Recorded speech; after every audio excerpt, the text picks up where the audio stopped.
Namanya Haidar. Ia datang dari Indonesia, tepatnya dari kota Bogor. Hari ini adalah hari pertamanya menuntut ilmu, jauh dari rumah, di negeri yang berjarak lebih dari 7.000 kilometer dari tanah air, Yaman. Dalam benaknya, semua akan berjalan lancar. Ia akan belajar di Universitas Al-Ahqaf, salah satu kampus terkemuka di negeri para ulama itu.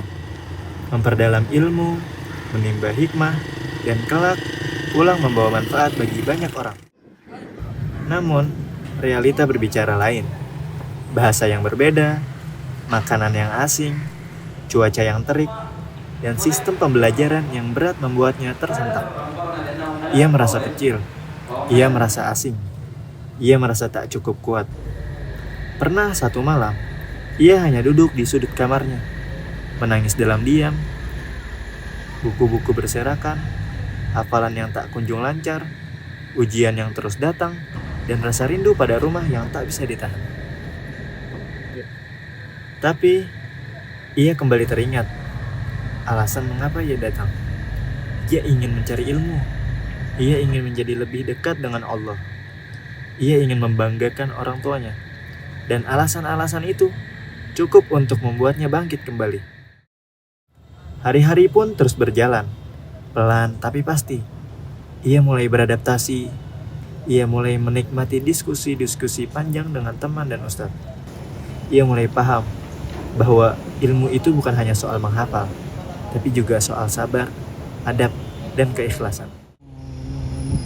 Di keheningan malam, ketika dunia mulai sunyi, ada jiwa-jiwa yang masih terjaga, berjuang dalam doa, berusaha dalam diam. Ada yang terus berlari mengejar impiannya. Sebagian lainnya tenggelam dalam kesenangan sesaat, tertawa tanpa arah, lupa bahwa waktu terus berjalan. Setiap kita menapaki jalan hidup yang berbeda. Tak ada yang benar-benar tahu kemana arah takdir akan membawa. Masa depan adalah rahasia, dan hidup penuh dengan teka-teki yang hanya bisa dijawab oleh waktu dan keimanan. Kadang ia merasa tertinggal, melihat teman-temannya lebih cepat paham, lebih fasih berbicara, lebih mudah menghafal. Namun ia belajar untuk tidak iri, tidak membandingkan, sebab ia tahu setiap orang punya waktunya masing-masing.